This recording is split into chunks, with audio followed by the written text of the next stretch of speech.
government dictates what religion is, our morals will be stripped. Well, they're setting it up for you guys, the younger generation, to take the hit. The entire education system pushes us into government control. They want to numb you out so that you don't ask questions, so that when they're doing certain things, there's no confrontation. They started pumping me with ADHD medication when I was 7 years old. What percentage of millennials go out on dates and have sex on their first date? I want kids, I want marriage, I am dating strictly to find somebody to marry. Whoa. This is no longer just political. It is psychological, it is spiritual. Ashton, Birdie. Hi. Hey, Ashton, Thank you so much for having me. You're welcome. And I guess you're wondering, why do I have Ashton on the show? She's a special gal, and I'll tell you why. First of all, she's seeking the truth, and here's what's key. She's a millennial. Oh, sorry, she's a young person, huh? That's rare, isn't it? So, Ashton, in a nutshell, tell me, what is your message? What are you trying to tell the young people?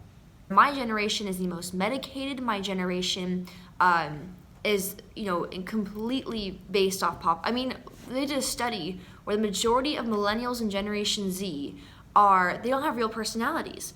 The majority of our personas are based off reality TV, characters in movies, because social media has a huge play in that as well. Not to mention, my generation grew up in an education system that full throttled into debt, indoctrination.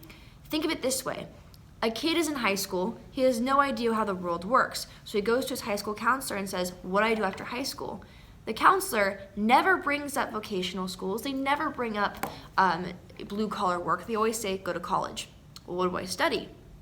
Something you're interested in. Which school do I go to? Best one you get into. So little Timmy goes through high school. Mind you, high schools no longer have home ec classes, no longer have mechanic classes, no longer have woodshop classes. So little Timmy learns no life skills whatsoever. The only thing he really learns is 4 years worth of learning mitochondria as a powerhouse of the cell and algebra 2. And so he goes to college, goes to say UCLA.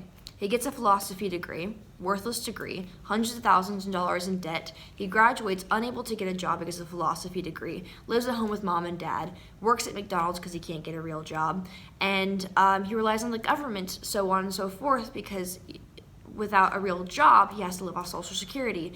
The entire education system pushes us into government control. And then, of course, we go to our doctors, and they just want to fix us with a quick fix, with an easy pill that numbs our minds, instead of actually understanding our personas. But they can't understand our personalities, because our entire personality is based off somebody else on TV. Well, okay. Whoa, girl, okay.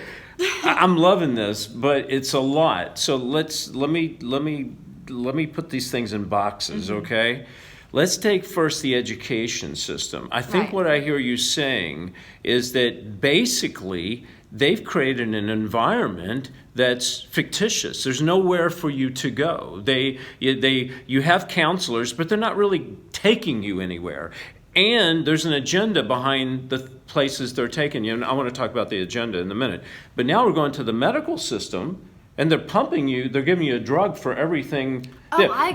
Because I'm older than you, obviously. Back in my days, they didn't have names for the things they have now, like ADD and all these kind of things. So there'd be no way to give me a drug.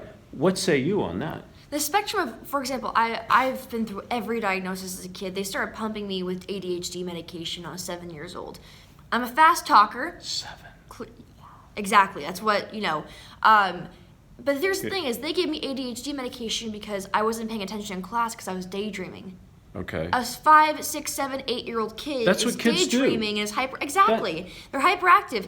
And the thing is that's where they first get you is with the ADHD medications. All right. Of course, education, the indoctrination starts in kindergarten where they really get the kids with the ADHD medication. Okay, so let's go with the medication. Is there something behind this? Is there an agenda behind it? Oh, absolutely. Okay, someone's trying to do something. They're trying to dumb you guys down, trying to numb you out. Who's trying to do this? It goes into a whole new thing, but let me explain exactly what the medication does Okay. and why they start off early. Okay. kids are naturally, oh, I'm so sorry, I'm hitting the table. Kids are naturally very curious. Okay. They're hyperactive, they're crazy. It's what every kid, every generation's always been. Okay. And I think the government that pays off big pharma realizes this, and so they target kids early, not only just to get us addicted at an early age, but to start numbing our brains down to make us less curious, because the more questions we ask, the later on in life, the bigger questions we ask. Okay, so they want to dumb you down, they want to numb you out so that you don't ask questions, so that when they're doing certain things, there's no confrontation. Is that right? And exactly. And here's the thing: is a lot of people talk about how vaccines lead to autism.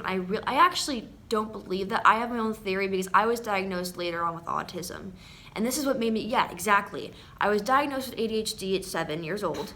Wow. Okay, and later throughout high school, depression, anxiety, all these different things, which led me down another route of medications. My parents put me on Effexor when I was about 13, 14, right. which led me into taking Prozac, which I was not aware was an SSRI. They do not tell you this stuff when they're giving it to you. They don't tell you the different causes it has. And this is happening to a lot of kids that you know. Yes. And even now, I mean, then I went into Prozac. But the Prozac caused me to have mental breakdowns and signs of what a lot of people who have schizophrenia have. Okay. Because it's an SSRI. Okay. But I wasn't aware it was an SSRI. They don't tell you this stuff when you're a teenager, obviously, because they're feeding you it. They're trying to control you. Okay, so let's jump back into the education system. So let's go back to you going to the counselors, and they're trying to tell you, they're counseling you as to what you should do for a living. Why is that a dead-end street? Why is it that Ashton would go to a counselor, oh, I'd like to be a so-and-so, and they tell you how to do it? Why is that counterfeit? Why is that a dead-end street? The reason why it's issues because all these kids, they go into the education system and they're not really sure what they want to do. Because the problem is today's education system, they no longer teach you life skills and different things that can be turned into jobs. I learned how to edit videos at 16. But I did not learn that through the education system. I learned that because I was in a band and I had to make music videos, so I developed the skill on my own. But instead you're given a sheet of paper and asked to do calculations on a calculator. They don't tell you how to use geometry or science in everyday life.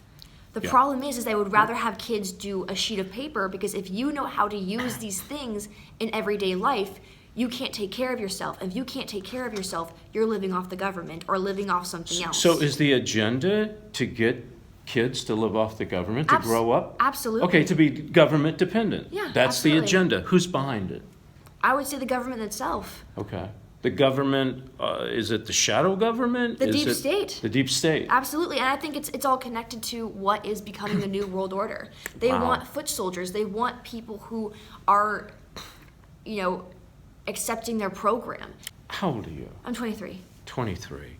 You could be that person. You could be the Gandhi of leading your generation up to the plate. Do you know what I'm saying? I'm so impressed with you. Oh, thank you. I mean, it's amazing. God's given you an amazing gift, skill, that you're using to really enlighten people. I know you're enlightening people out there in my generation, because a lot of you guys are like me. You're questioning. She's answering a lot of your questions. Okay, so let's move to the next level. We have education. We have the pharmaceuticals, which is, you had talked about. Designed to make us addicted and basically give us a new drug every time another side effect Okay, pops so up. education is to get you dependent on the government, because no hands-on. It's mostly, leads you down a dead-end street, so you got nowhere to go. Medication, the pharmaceutical, the medical industry is to keep you numb, right? Numb, yeah. And addicted to something. And addicted to something. What about the political system? What are they hoping that you'll eventually vote for? Because I know we have the left and I know we have the right. Okay. It's all the same thing. It's That's what people don't realize, is it's all the same thing. The Democrat Party and the Republican Party, exactly the same thing. And what they're doing is, I'm so glad you asked me on this, because I've been down the Democrat rabbit hole. I've been down the Republican rabbit hole. Okay. But it's the same rabbit hole. And the thing is, I don't think people understand is that what's happening right now is that the Democrat Party and the Republican Party are literally a divisive group, both claiming to be anti-establishment, both claiming to be revolutionary. And what they're doing is they're taking the people, separating them into two groups, and forcing them to fight each other, distracting us from the real big picture. Wow. And who's behind that? You know, there has to be somebody behind these two groups. The real villain, I don't think, is in the public eye. And I think it's a spiritual warfare. I really do think there is so much going on spiritually. This is no longer about left versus right. This is no longer just political. It is psychological. It is spiritual in many different ways. And I'm really scared because I'm concerned. I'm concerned with the future of the world. I'm working my butt off to make sure people don't fall into what is this way of treason, really. I mean, as I told you before, the reason why the young generation is in such a great danger is because the education system is there to indoctrinate you. The medication system is to numb you, and the pop culture is to not only distract you, but almost turn you into to mold you. To mold you. Yeah. Because the pop culture isn't just there to distract you, it's also there to mold you. Think about it. A lot of people my age are addicted to their cell phones. Now, I do YouTube. This is my work. This is my life. I have to tweet. I have to go on Instagram. I have to do all that kind of stuff to stay connected with my audience. Cell phones are not only addicting, social media is addicting, pop culture is addicting, because you say you're watching reality TV and you take a lot of their aesthetic and put it onto yourself. And then these kids are now like famous Instagram models and YouTubers and Twitters, and they're famous just for being on social media. No other reason whatsoever, because they're building this aesthetic and they're making themselves almost into this cartoon character. And they no longer seek morals, they no longer seek truth, they seek the likes and the retweets and the followers. And I was addicted to it when I started my YouTube channel, and I started kind of drifting away from my actual values until one day I woke up and realized, oh my gosh, Ashton, who are you anymore? I've always been anti-socialism, anti-communism, and I've always been pro-gun, and I've always been pro-sovereignty and pro-life, and I never thought those things were like controversial things until Trump. And my family, it's almost like they've always known these things about me, but the moment it's almost as the moment Trump came into the world as wanting to run for president, my family, they took those things and automatically were like, Ashton, you really shouldn't be saying these things. I'm like, but I've been saying these things my entire life. And now this is a girl who had blue hair when she was 16, was in a punk rock band. I protested SeaWorld. I've always been anti-war. It made no sense to me. It's like I still have the same liberal ideas you taught me. I've always believed in these conservative ideas. Nothing about me has ever changed. It wasn't until 2016 the media was telling people all these crazy ideas. So really, you think it was the media that was helping divide you and your family? Oh yes, I think it's what divided everybody. Wow. Are you close to your family now? My father's apolitical and we occasionally talk, but he has a girlfriend who's a Hillary supporter. My mother no longer talks to me. Honestly, the worst part of it is my cousin. My cousins are connected to Antifa and they give out my information to them. Let me ask you a question. Alex Jones. Yeah. Were you connected with Alex Jones at one time? Yes. Okay. I was a guest reporter for him back in March. Okay. How was that experience? I've always looked up to Alex Jones. Alex Jones has been my hero since I was 13 years old, and I think Alex really does want to spread the truth and wants to say the right thing. I worry because I still trust what Alex Jones says.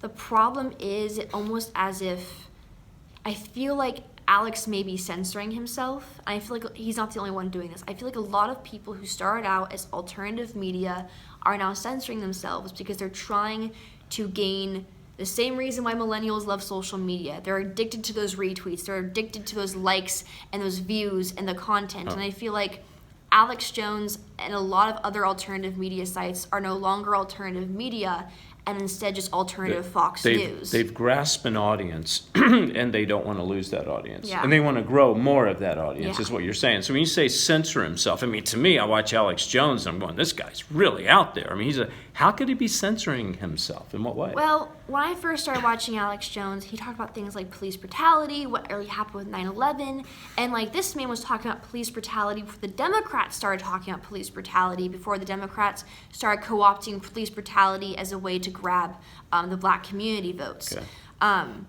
Alex Jones talked about all of these things that he's no longer talking about. And the thing is, he's willing to talk about the current political civil war we're going through, but he will not talk about 9/11. He will not talk about a lot of the deep state issues he used to that are now causing this current civil war. What is he talking about?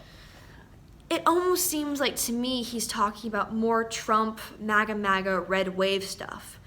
And that, to me, is scary, because that's exactly what the establishment right is talking about. Because he's trying to build that Trump audience. Yeah. Is there a division between the young people, the whites and the blacks? Young people? No. But so could it be? I okay, don't. So could it be that the older generation is causing this division? Is trying to set this up for guys like you? Absolutely. And I think it's just the establishment in general. They want division so they can get more votes. So again, they want division. This is the older generation, obviously. They're setting it up for you guys, the younger generation, to take the hit. Because you're going to suffer the consequences. Yeah. Talking about the deep state. How many young people like yourself, millennials, are involved in the deep state? I think it's interesting because no one talked about a deep state. Like, maybe people like me, Alex Jones, you did a few years ago. But if you were to mention deep state to any Republicans or Democrats, they call you conspiracy theorist. Now Republicans are acknowledging the deep state, but they're using it as a term to point out the Democrats. Mind you, the Republicans are the deep state themselves. The Republicans are co-opting the anti-establishment movement, and they're making it so the Democrats are somehow the establishment, the Republicans aren't. Just as the Democrats are co-opting the anti-fascist movement by saying the Republicans are fascist when the Democrats are fascist. I mean, that's the problem with party politics. It's all about grouping yourself, and that's what's destroying this country, is that the party politics are co-opting us and manipulating us. Wow. Who's going to win the election in 2020? I think Trump's going to win. Trump's got it again. It's not going to be for the right reasons, though. Really? I think Trump's going to win. Trump won 2016 because the truther movement, the anti-establishment, the blue-collar workers, the libertarians all came together and decided that Hillary Clinton was the bane of our existence. Okay. And that's why Trump won. And Trump said what he wanted to say. Trump promised us, all of these amazing things that we have been praying for so long. Yeah. But I'm still waiting for Julian Assange to be freed. And so my thing is that Trump's going to win 2020. I still support Trump for 2020. Last Evangelist, I'm making the TV series Last Evangelist. The religious community get in bed with the government because they have an agenda. What is it? They want to control the people, and they want the money. They want the money, and they no longer care about. I think they're willing to give up basic morals, and even the most rigorous morals, the most important morals in our life, for the money, for the power in the government. And the Pope, again, is a great example of this, because the amount of power the Pope has over the people of Rome in general is terrifying. I would never want anyone who is of any religious authority in government authority. I don't want government authority in general, to be honest, but the government has no place in religion. There's a reason our founding fathers did that, because when the government dictates what religion is, our morals will be stripped. If we lose our strength in the government, then we're nothing. If we lose our morality in the church, then we're nothing. These two are separate entities for a reason. In the 1940s and 50s, if you carried on those morals and those moral beliefs, that's what like people saw that in you. They're like, wow, that's a nice young woman, and then she has a lot of good morals. She goes to church. She seems like she has a lot of virtue. I'd like to marry that young girl. Well, now a guy will go on a girl's Instagram, and chances are her butt is showing on her Instagram, and he says, yeah, I'd screw her. Oh, wow. It's no longer in time. In the past, it was like we based ourselves based on morals and values, hoping to find somebody as a mate, and that's what made us virtuous in the world. That's what made us good in the world. And now it's almost as if our entire society is based on the fastest way out. Yeah. So I want to ask you, as far as dating, do you have a boyfriend? No. No. Why? The problem is a lot of men nowadays, and even in the right wing, they don't actually seek traditional values as much as they talk about it. It's hard to find somebody who really wants to settle down and raise a family anymore. I'm 23 years old. I wanted to start having kids by the time I'm 25, but that's probably not going to happen, unfortunately. Well, hey, don't give up hope. I'm praying for you. Well, thank you. But my thing is that if I were to go on a date with a guy, Right. I think it's important to talk about what you want that relationship to go into. So Okay. I think it's important for all relationships to sit down. The first date, this needs to be talked about, and straight up just tell them exactly what you want. I want kids. I want marriage. I am dating strictly to find somebody to marry. Whoa, hang on one second. Let me say that again. So you think that when you go out on a date, or what you just said, is it's really important that you sit down with that person, I guess maybe over dinner or whatever, and you lay out, here's what I'm looking for in my life.